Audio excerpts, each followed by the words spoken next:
Alrighty, how's it going, everyone? We are back at it again for another episode of Motors with Morgan. Want to welcome everyone into the stream today. Oh, seems like we're a little on the louder side. There we go. That should fix that problem for everybody. Let's get things on the road, shall we? It's been a week. It's been a week. I don't want to beat around the bush at all. The loss of Kyle Busch has been a tough one for all of us. I obviously posted my tribute on Friday. You guys have very much received it well. I want to thank everyone for liking it. Kyle meant a lot. As a race fan, as a Kyle Busch fan, there's no one that will replace him. So, thoughts and prayers still with the family. All of them, Kurt, Brexton, Lennox, Samantha, their parents, every single one of them. It's been tough. I definitely did not have that on my radar. I honestly, when we found out, I thought, wow, we had no idea. I mean, we heard the reports of the doctor at Watkins Glen. We heard about the sinus cold or sinus infection, whatever they called it. And would never have believed it would have led to this. But yeah, wanted to say that first and foremost. Thoughts and prayers still with that family. It's going to be a while before any of us really come to grips, I think, with what has happened. And, I mean, I know what Kyle meant to me. I know what Kyle meant to a lot of you guys. I've seen the comments over and over and over and over. I've been reading as many comments as I can. I mean, you want to see what Kyle Busch meant to this sport? I'm going to show you right here, right now. I'm going to pull this up. Hopefully the audio doesn't play. Like, this is unreal. Just everyone's support for Kyle. Like, it's just been unreal. People talking about their favorite Kyle Busch moments. People posting pictures. Like, he was one of one. We will never see another Kyle Busch in our lifetime. Or ever. This sport will only have Kyle Busch. And that's what we have. We have to remember. We have to remember the legend that is Kyle. And we will forever have the memories that he gave this sport. And that's all I really have to say on that. But yeah. The greatest weekend in racing, though, did happen. A day where Formula One, IndyCar, and NASCAR are all back to back to back. You've got IndyCar. You've got at the Indy 500. For the first time, it wasn't Monaco. F1 was in Canada. And of course, the Coca-Cola 600. You've got, hang on, here we go. Just going to pull chat up here quickly. I forgot to do that. But yeah, we had 3 great races. You could probably argue what the order should be of that. But, that's neither here nor there. I'm not here to debate that. But yeah, let's talk about each and every single one of them. And I think we're going to go in the order that I think is best fit for it. So let's stay in the NASCAR realm and let's talk about the Coca-Cola 600 won by Daniel Suarez.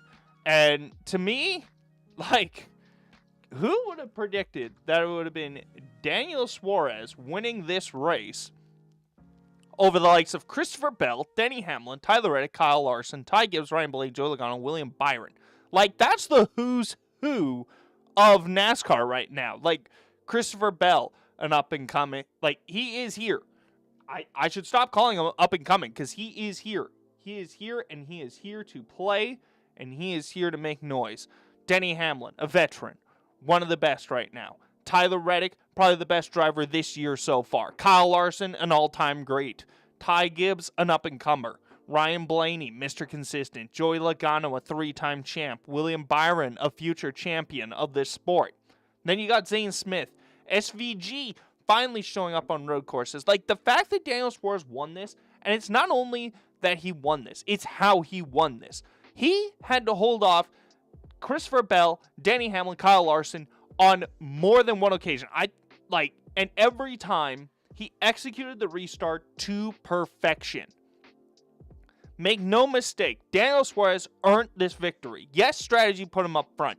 Yes, he had a bad pit stop at the start of the race. I think he had like a flat tire or something. Something happened on that car that caused them to pit again. They went a lap down, but they never gave up. This team came to life, found a way to get to the front, and then when the rain came, they were in the right position at the right time. It does take strategy to win these rain races. You don't just luck into them.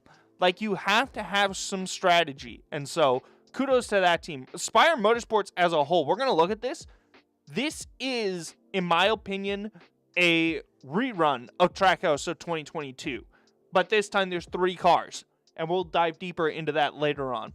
But yeah, Christopher Bell, who, honestly, if you had told me that was a Casey Mears throwback, I would have believed you. That car reminded me so much of Casey Mears, except turn that Interstate Green into Hendrick Yellow, and it basically looks the same. Like, I was like, I don't remember seeing a throwback announcement for the Coke 600, let alone to a team that is the rival of someone.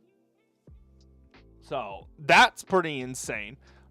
Denny Hamlin dominated the day, probably had the best car on the long run, but unfortunately a long run is not what happened. He got a bunch of short runs at the end there, and ultimately it cost him. Like, you have to be good on the short run and the long run, and I think this car did start to fade for a bit when this track went from day to night, and that's always been the struggle of the Coke 600, is this transition from day to night. Like, who is going to show up? That's really what this comes down to. So, ultimately, a very, very disappointing. Like, it is disappointing for Denny Hamlin. They should have won this race, but they didn't.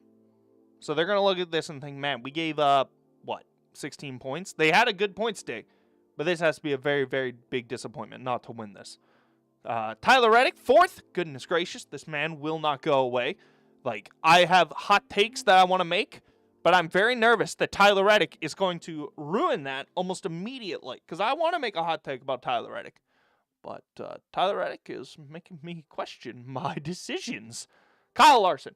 Back to business. Business as usual for this 5 team. This 5 team came to play. They probably weren't the best car, but boy, oh boy, this is probably the best the 5 teams looked all year. Probably since Atlanta, even though they took themselves out of it. They were running up front throughout that entire race. Ty Gibbs, once again, stellar. This kid's for real. I questioned whether or not after that Bristol win if they could keep up the momentum or if that fire and that spark was going to go away. It hasn't. It hasn't. It's only grown even more so. So, good on Ty Gibbs. Very, very good for him. Ryan Blaney, Mr. Quiet all day long, but gets a 7th place result at the end. That was a very nice race car. I kind of wish they had committed a little bit more to the color scheme rather than it just being white as the primary color. I wish they had thrown in white accents rather than the pink and blue accent colors they chose. But that's neither here nor there. That's neither here nor there. Joey Logano finally shows up for once in the longest race of the year. Good on him. Finally, Joey Logano, he and Kyle Larson both having races that they needed to have, and they're getting good points out of it, considering where they are in the points. William Byron, just quietly, 9th place finish again. Zane Smith showing up. He was in contention for a stage win on strategy, and I don't know if strategy got them here. I think they were pretty well. Once they got themselves up towards the front, they were kind of able to stay there. And it's the same thing with Shane Van Gisbergen. SVG got up to the front and actually was pretty darn good. Like, the broadcast gave him a ton of credit for getting better on these oval races, and he deserves every last bit of it. We saw in the Coke 600, we're seeing him up towards the front more and more and more. I said he had to win all the road courses to make the playoffs. I still think he has to, because I do think he's not quite there yet. But hey, a night like tonight makes maybe a 3rd place at Sonoma, a 2nd at San Diego, just a little bit more palatable for me. he's given himself a little bit of wiggle room. I still think in order to make the chase, he has to win out. I just think he has to, or it's going to be curtains for him pretty darn quick, in my opinion, in terms of making the chase. Ricky Stenhouse Jr., this was kind of surprising. I did not realize how good Ricky Stenhouse Jr. was at Charlotte, but apparently, according to the broadcast, this is one of his better racetracks. So, congratulations, Ricky. You now get 2 chances to run really good in Hayek equipment. That's really awesome to see. Congratulations to Ricky Stenhouse Jr. on a 12th place, and Eric Jones is 13th. This is the kind of race that Legacy Motor Club needs. Honestly, they just need these races to be like 500 miles. If we go back to a bunch of these races being 400, 500 miles rather than the shortened distances that they've done, Legacy Motor Club probably has better finishes. Because this team takes a while every single race to get better and better and better. And then they end up finding themselves at the front when it matters most. So, good on Eric Jones. We're going to move over here. Michael McDowell, 14th. Spire having a great day. Honestly, they probably could have had 2 cars inside the top 10 if Carson Hocevar didn't have all the issues that he did. But you know what? Michael is going to get them a solid 14th. First and 14th. That's pretty good for them. Brad Keselowski, top 15. This RFK as a whole, he was probably the worst one of the group. But then when the other 2 got taken out, I mean, this team should have had a couple of top 10 finishers as well. Ryan Preece and Chris Buescher were running up really well. So to see the first RFK car in 15th is very, very disappointing, I'm sure, for that whole organization. But they should feel really good about the speed they have. Cole Custer, 16th. Wow, see, this is called survival. A lot of these guys we're going to talk about just survived and got a great finish because of it. Cole Custer survived. Alex Bowman had a broken transaxle. Couldn't get into first or second gear. Was horrible on restarts. Horrible in the pits because of it. He still gets a 17th, which is respectable. AJ Allmendinger, respectable 18th. Corey Heim, just solid. He was running around this point most of the day. So I think it's a little bit disappointing because I could have probably had him in 15th. But, he's new to all this. He's part-time. I'm not going to hate on him. 19th for Corey Heim. A very solid day. Just ran where he was all day long. Todd Gilliland, 20th. Another survivor who just played his hand right and found himself a top 20 finish. Good on him. Riley Herbst, 21st. Once again, just survived. He was probably towards the back half of the field, but with all the wrecking and everything happening and everyone else having problems, he was able to sneak out a top 25. Bubba Wallace, 22nd. Yikes. That bleeds in the points. When Bubba started off this season so strong, and now here he is finishing 22nd again. This team is bleeding points and bleeding them fast. I didn't think we were going to talk about Bubba Wallace at the cut line. Looks like no matter what happens, no matter how good of a start, he always ends up at the cut line. And the unfortunate part is a win's not going to save him. A win just won't. He can win and it will help. I'm not saying that. But unlike the previous format, a win's not locking you in. You still have to go out there and compete. Carson Hocevar, 23rd. Man, this guy just could not. If this guy didn't have the bad luck, he would have had no luck yesterday. Car was fast. It was just lights out. Honestly, this guy could have won the Coca-Cola 600 again, but just was always playing from behind the entire day.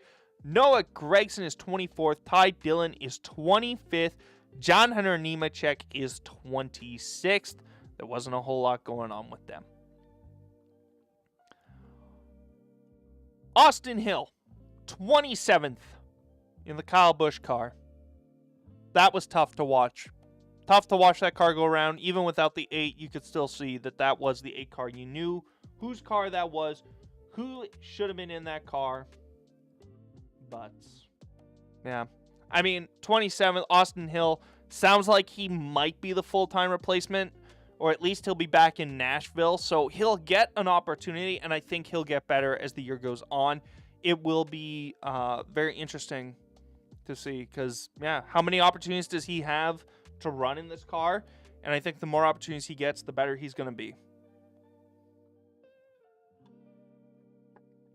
Cody Ware, 28th. Josh Berry, 29th. Got kind of caught up in that Chris Buescher, Ryan Preece, Chase Briscoe accident. So, unfortunately, they just damaged up that car. Just didn't have anything left after that. Chris Buescher, just completely minding his own business. Got run over by Chase Briscoe and then collected his teammate, Ryan Preece. Catherine Legg somehow lost a tire. I do not know how that was possible. But hey, good on her to try and at least not cause a caution. She tried to get to pit road and unfortunately just lost it. Austin Dillon was running up inside the top 10 up until his issues. So that really sucked for him. Ryan Preece, man, just thought he had finally scooted out of that crash and then just got wiped out. Just got wiped out by Chris Buescher, who had gotten hit off the nose of Chase Briscoe, who finishes 34th. Ross Chastain, to go back, I'll go back on this one. Chase Briscoe probably had a top 5 car. I mean, this could have been a Toyota 1, 2, 3, 4, 5, honestly. But with all the screwiness that happened as the rain kept coming, as people knew that this race could get delayed or canceled, like, they knew they had to make moves. And Chase Briscoe was trying to make a move on Chris Buescher and ultimately wiped him out. Ross Chastain, 35th, got ran over by Ricky Stenhouse Jr., and luckily, Ricky Stenhouse Jr. kept his mouth shut. Good job, Ricky. See, Ricky Stenhouse learned from his fight with Kyle Busch back at the All-Star race that you don't say nothing, you don't do anything. You just wreck them and move on. You don't talk about it, you just keep your mouth shut. So, Ross Chastain just got completely wiped out on that one. Not really sure, but, Ross is Ross. Sometimes that happens. Timmy Hill, 36. Man, oh man, this car had the hood up more times than I can count, and finally it just caught fire. Like, that sucks. For some of these smaller teams, you'd love to just see them make it to the end, because honestly, that's probably best for their bottom line. But now they have a 36th place finish and a car that caught fire. I think if you had told them you're going to finish 36th, but the car's going to be in one piece, they'd take that. But the fact the car was literally on fire adds insult to injury. Chase Elliott just lost it all on his own. Like, just shocking. Like, cannot believe it. That's not the Chase Elliott we are used to seeing. But sometimes that happens. I mean, this next-gen car, when you step over the line, there's no saving this car. It is just how it is sometimes.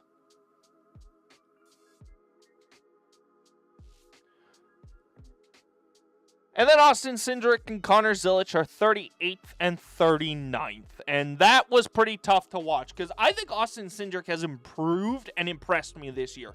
I mean, we'll look at the points here in a minute. But, like, Austin Cindric on speed is in a position to contend for the chase right now. And Connor Zilisch, man, oh man, this guy's had such a run. Came off that All-Star race. Looked like things might finally be clicking, and we just never got to see it in the Coke 600. I think after 600 miles, he probably would have been maybe up towards around Brad Keselowski, just based on how this season's gone. I think he probably could have improved very, very well. And this is why I said you need to complete all the laps for him. Like, the more seat time, the better for him.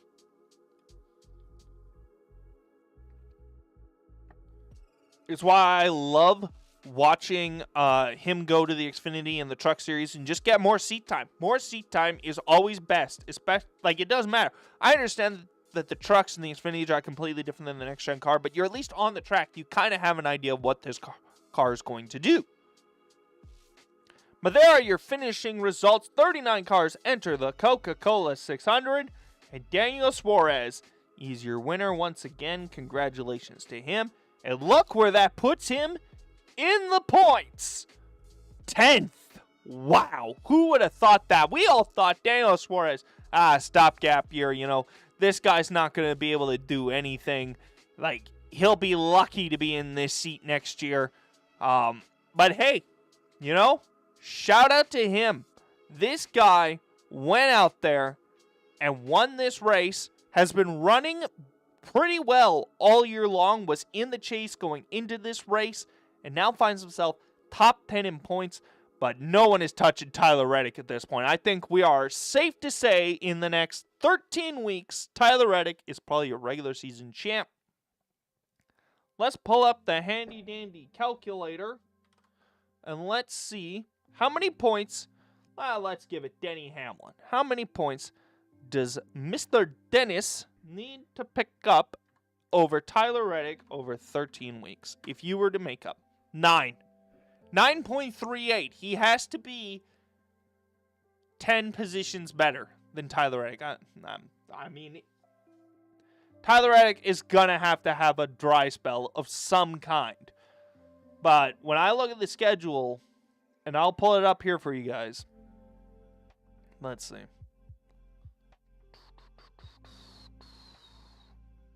See if I can make this happen.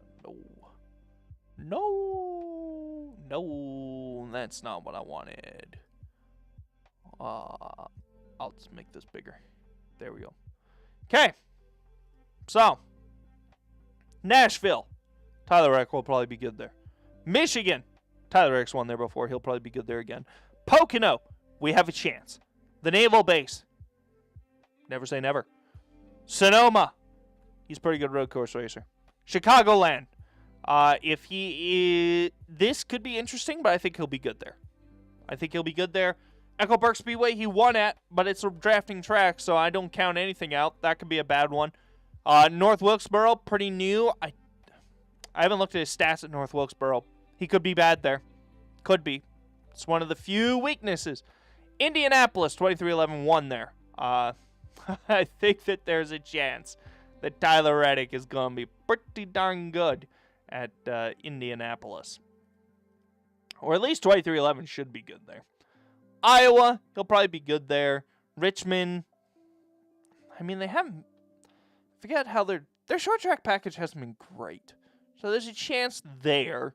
New Hampshire, team will probably be good. Daytona's a wild card. Like, there's just nothing here that screams, aha, we have a dry spell coming in. Now, Tyler Reddick could have a dry spell very easily. But then you get to the chase.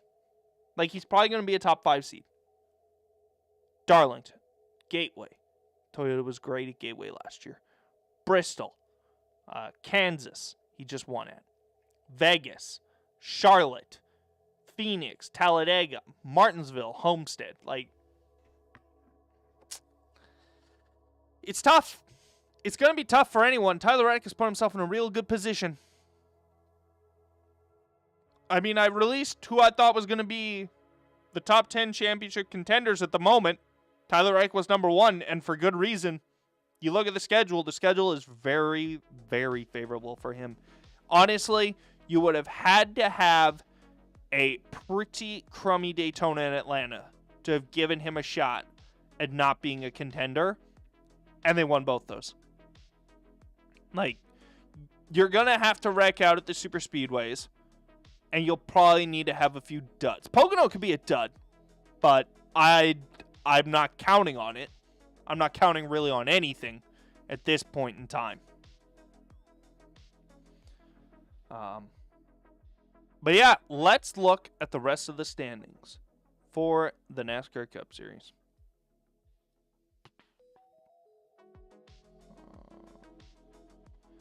We have to do a lot of shifting around right now. I am trying to work on this overlay, so if you guys have any ideas on how to make this easier, that would be drop them down in the comments section below on how to do it. But let's look here. Can I zoom in more? I can a little bit. Okay, good. Whoa.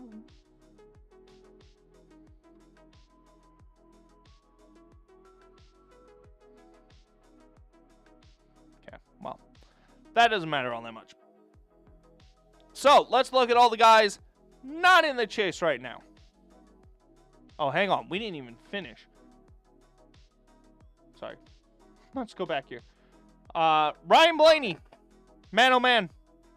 This guy, 174 back. You wouldn't know it. You wouldn't know it. 8th place. You think, man, he's got to be in this competition. No, he's not. There's not a soul in this competition right now. I mean, let's do the math on the calculator here for Kyle Larson. He's minus 234 over the next 13 weeks, 18 points. Yeah, he's done. Honestly, it's between Denny Hamlin and Tyler Reddick for the regular season championship. And honestly, at that point, I'm not even trusting it. It's Tyler Reddick, in my opinion, that's going to win the regular season title And it's going to prove just how valuable wins are. He's probably going to be the number 1 seed. And he won all his races at this moment in the first fourth of the season. So, a good start to the season sets yourself up really nicely for the rest of the year. So, good on him. Spire, man oh man. Look at that. 9th and 10th in the points. Who would have seen this coming? If I had told you 2 Spire cars were going to be in the top 10, you're going to be like, what has happened to everyone else? Are they all that bad? No, Spire's just that good.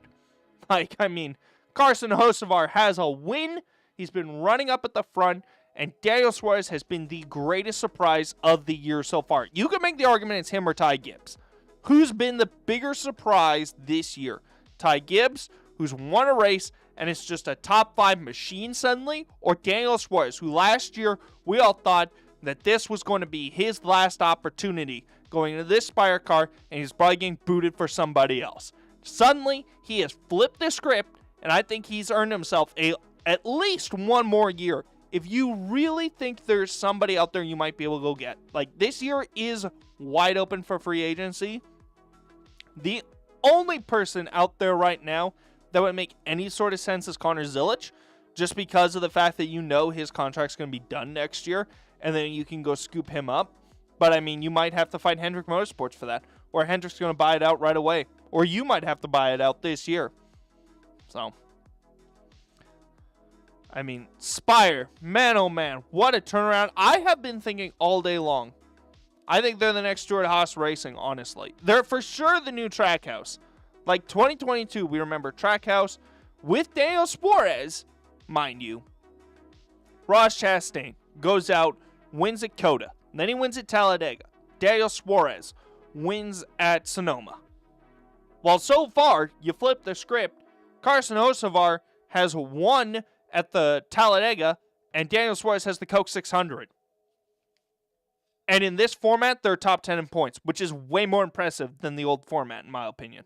To be top 10 in points on speed alone is unbelievable. Daniel Suarez did not luck in.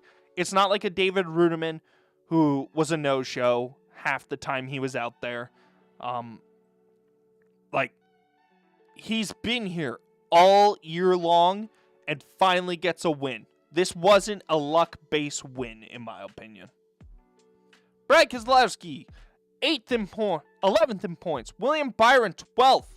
This is kind of the cutoff of where I say that I think a champion's going to come out. I think it's going to be one of the first dozen people that will win this title. I think if you're probably 12th or below, you probably don't have a chance. Because 11th, you're a full race back. And you only have to make up 6 points a race, which I think is pretty darn doable, which is why I'm giving Denny a shot at the regular title. 13 and 9. 13 weeks to make up 9 points each week. Pretty darn doable, in my opinion, if Tyler Reddick's going to have some bad weeks. Bubba Wallace is 13th. SVG on speed and 1 road course win finds himself 14th. Chase Briscoe is 15th. Ryan Preece is 16th. And there's a little bit of a cushion now to Austin Cindric. This is why the Coke 600 matters. The Coke 600 in that 4th stage means a ton.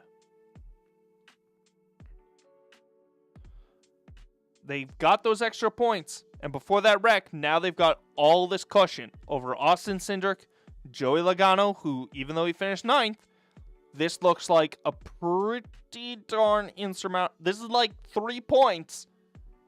But man, oh man, it's tough. It is tough. AJ Allmendinger continuing to be a good storyline. 19th in colleague racing equipment that we all think is junk. Absolute junk.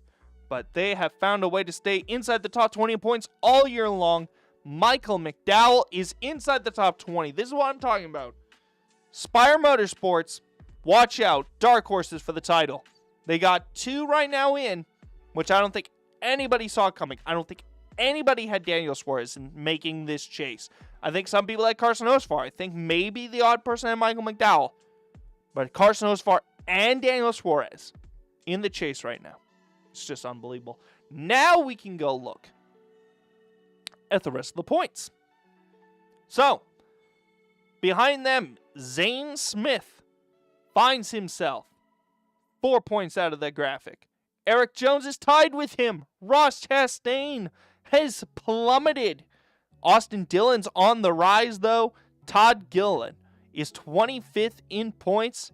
And, I mean, top 20. Todd, you just got to make the top 20, and I'm happy.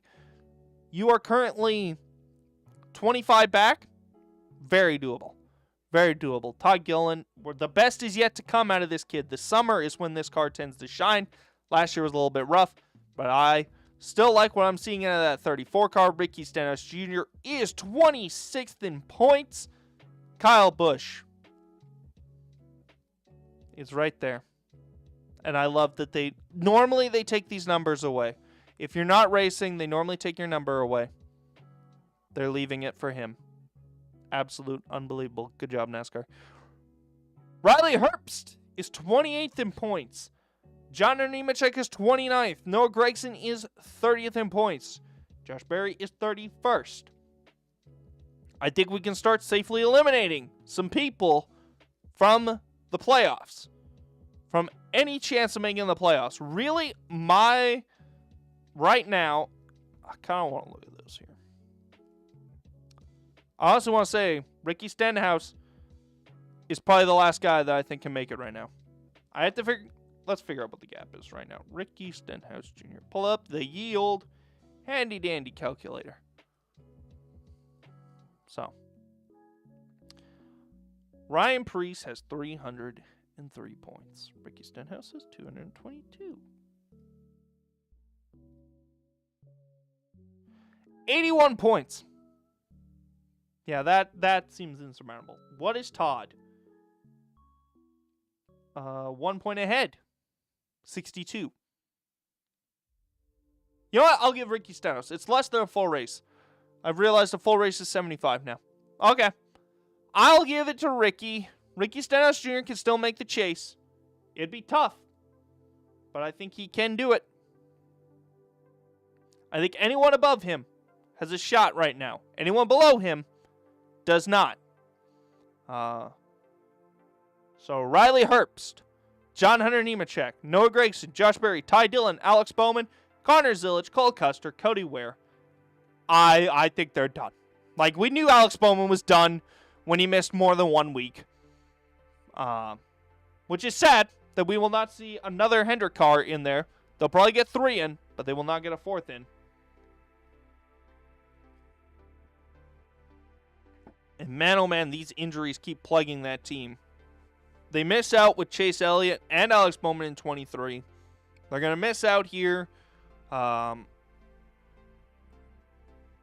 barely got 4 cars in last year. So, more often than not, Hendrick's only getting 3 cars, basically. It's kind of a shock right now. You wouldn't think with how good they've been that over in the past years that they just haven't been able to get a car inside the playoffs.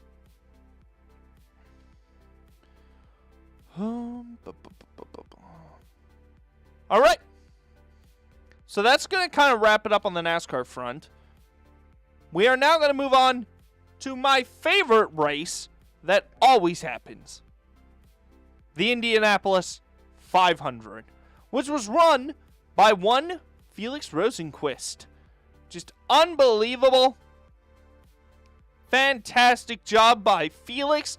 What an amazing finish. And if you haven't seen this finish yet, we are going to watch it right now. And, watch how awesome this is. Closest finish in Indianapolis 500 history. Oh, hello, everyone. Okay. Watch Felix Rosenqvist starts this restart in 3rd place. And let's watch and see what happens. Here they come. They come into the restart zone. Marcus Armstrong, Felix Rosenqvist's teammate, leads this field to green. David Malukas is second. They go through 4, down to the start-finish line, and they immediately start swerving. They immediately start that snake effect here on the white flag. 1 more to go. Here comes Malukas to the outside. Felix Rosenqvist looks to the outside. He says, sorry, Marcus, this is not your time. I am going to the front. I see David Malukas. He is still battling side by side with they go to half a lap to go, and they are still side by side for the battle for second. They haven't even finished this. Suddenly, Pato O'Ward goes to the high side. This is turn 3 right here. They're still side by side. Finally, Felix gets clear for a moment. And off turn 4, Malukas fakes. Goes low. Felix Rosenqvist gets that big run off the high side and wins the Indianapolis 500. For 3/4 of that lap, Felix Rosenqvist was stuck side by side with his own teammate and somehow finds a way around David Malukas to win the Indy 500. And talk about how boring that was. That was fun to watch because you know someone could mess up and this whole thing's going to go out the window. Even when Scott Dixon and Alex Palou were doing that, that was fantastic. I loved every minute. And that's why this race is still my favorite, in my opinion. This is the greatest spectacle in racing, and it finished with one of the closest finishes in Indianapolis 500 history. Like, watch this again. So here we are. We're coming through 3 and 4. There's Felix Rosenqvist only gets clear going into 4. Finally gets to that inside. Looks high. Like, goodness gracious. That's about as close as you want to cut it to finally making your move. So, shout out to Felix on that one. Good for him. And let's go through the full results of the Indianapolis 500. I'm going to move myself over here. So we got Felix Rosenqvist wins it. David Malukas is second. Scott McLaughlin, Pato O'Ward. Top 4 all started within the top 10. Means qualifying matters. Woohoo! Even without bumping, qualifying still matters because usually if you qualify up front, you're going to finish up front is what that says. Marcus Armstrong from 16th gets a top 5. Reese VK may start in 11th, finish 6th. Alex Palou, the pole sitter, is 7th. Santino Ferrucci is 8th. Santino Ferrucci, man, he's going to win one of these. I guarantee it. Romain Grosjean in the honorary 18 car finishes 9th after starting 24th. Takuma Sato, a 2-time Indianapolis 500 winner, is 10th. Nolan Siegel quietly gets 11th. Connor Daly, man, oh man, I really thought this was Connor's day. I really thought we were finally going to see Connor Daly win the Indianapolis 500. Sadly, it didn't. Marcus Ericsson, an Indy 500 winner, 13th. Kiffin Simpson was kind of just a no-show all day long. 14th, Scott Dixon. Man, oh man, this guy was running inside the top 5 for much of the day. He drifts back and finishes 15th. Kyle Kirkwood, all the Andretti cars were pretty much silent. 16th, Christian Lundgaard, 17th. Mick Schumacher started this race 27th, finishes 18th. Solid day for a rookie who's coming over from Formula 1. Dennis Hauger, 29th, was his starting spot. He picks up 10 spots to finish 19th in the 19 car. Would you look at that? Graham Rahal finishes 20th. Louis Foster, Jack Harvey, Stingray Robb, Jacob Abel, Elio Castroneves. Somehow, I don't know what took Elio out of this race. But suddenly he was right there for the victory celebration. So maybe he knew something and he wanted to be in victory. Go celebrate with his team instead. Kyle Collette, Christian Rasmussen, Joseph Newgarden. Man, oh man, that hit for Joseph, that was violent. Like, they were coming to get the green, and suddenly that car just snaps around on him, and he just plants it in the wall. Just absolute gut-wrenching for Joseph. I think he hit that concrete little slab there that slipped up, spun him around, and ultimately ended his day. Will Power, man, if this guy didn't have bad luck, he wouldn't have any luck. Same thing, same song, same verse every single time. Alexander Rossi car got fire a second time, but this car was fast. Ed Carpenter got taken out. That's just not good. Ed Carpenter doesn't have many shots left, and I really like watching Ed race at the Indianapolis Motor Speedway. Ryan Hunter-Ray is 32nd, and Catherine Legg, who was trying to do the double, rounds out your 33-car field. let's look at the standings now for the championship in the IndyCar Series post the Indianapolis 500. Oh, who'd have guessed Alex Palous right there? But hey, David Malukas is second. Kyle Kirkwood is third. Christian Lundgaard is fourth. Like, you want to talk about standings with a chance? Felix Rosenqvist, after a good day at the Indy 500, getting that victory. Less than 100 points from a championship. So, never say never. We'll just scroll through here. There's not a whole lot. Will Power 17th. That's a cursed look right there.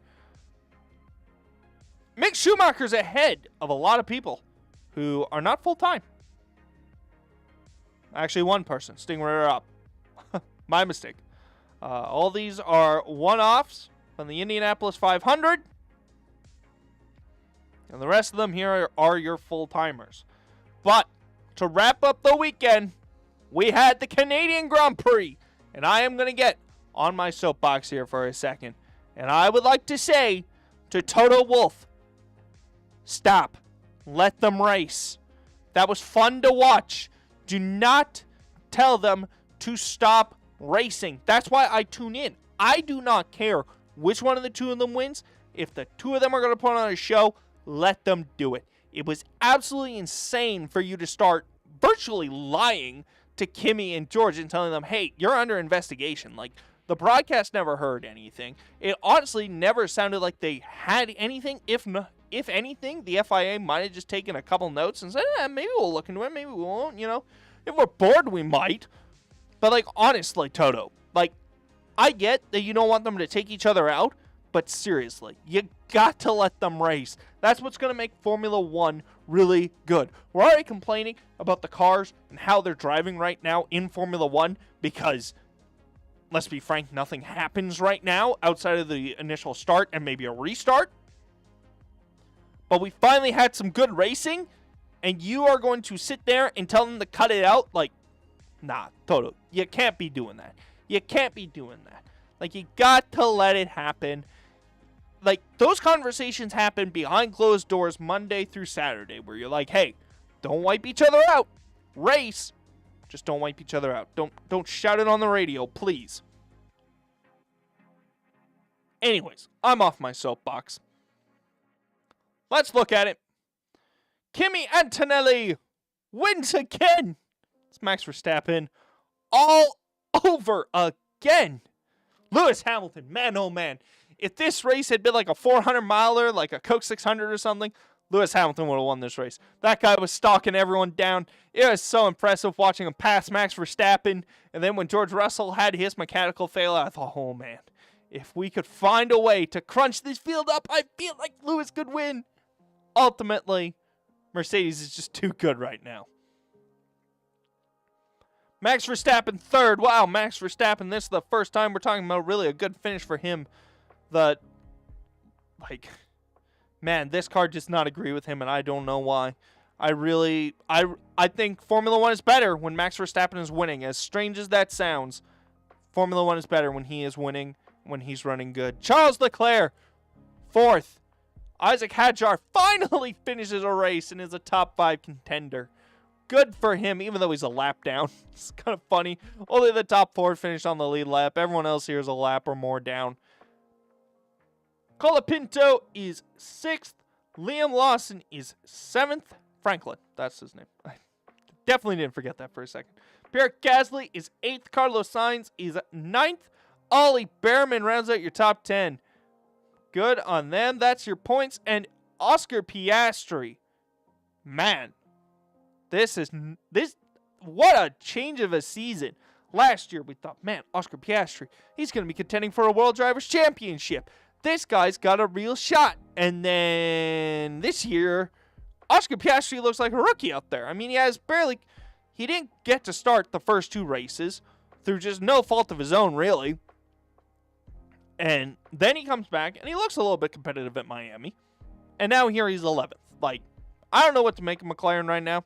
It's very questionable what's going on there. Like, what a difference a year can make. Nico Hulkenberg and Gabriel Bortoleto, I believe. I'm very sorry if I had the wrong name. I think it is Gabriel Bortoleto. Audi should feel very good because usually one of their cars doesn't finish. So good on them. Esteban Ocon is 14th. Lance Stroll, the hometown kid for the Canadian Grand Prix, 15th. Hey, that's better than where Aston Martin's been finishing. So this should be seen as a good sign.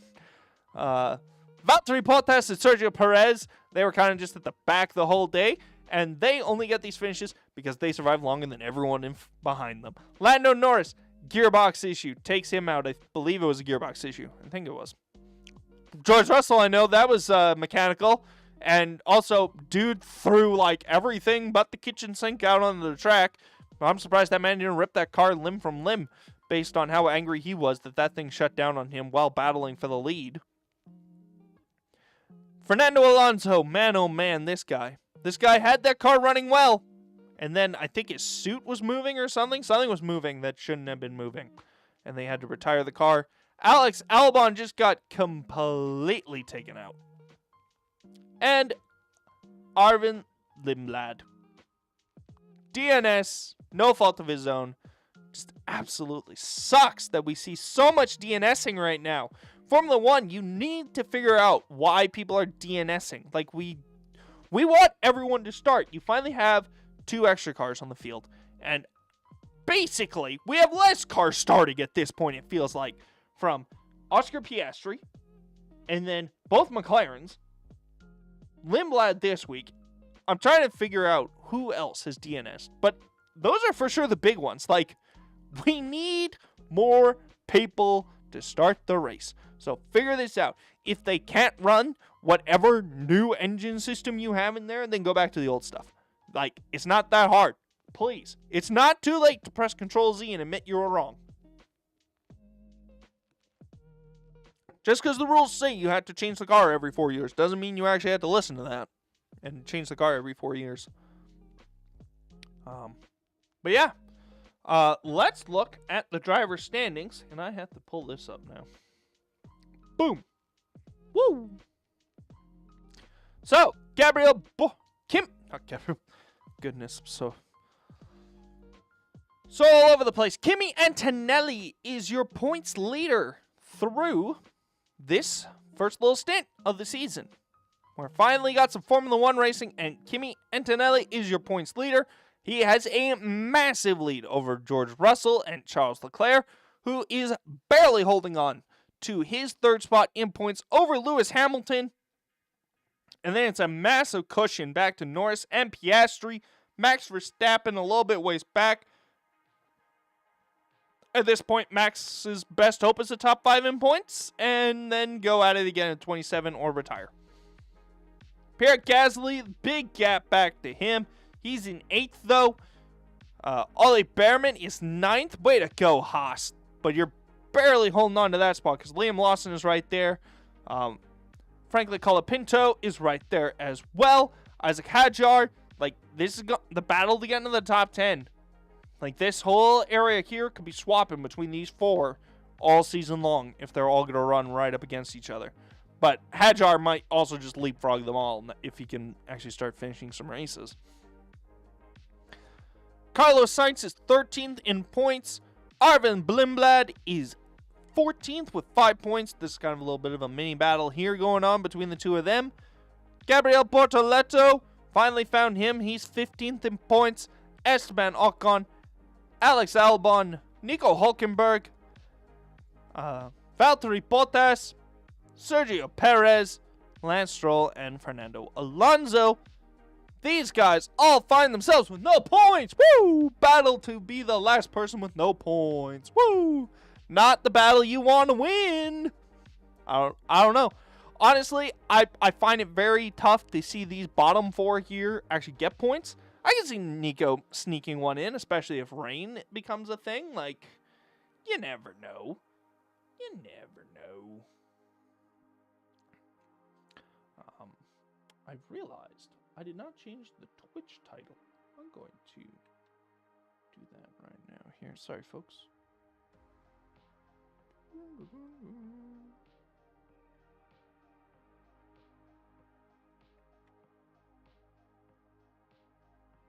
Perfect. All right, now that Twitch is updated. But yeah, so that was the greatest weekend in racing in a nutshell. NASCAR's going back to Nashville this weekend. I think if I look at the schedule, F1... Yeah, F1's off this weekend. Then they'll go to Monaco. IndyCar. What is your schedule? I think you're in Detroit this weekend. Yes, they are. IndyCar's in Detroit. Woohoo! That'll be fun.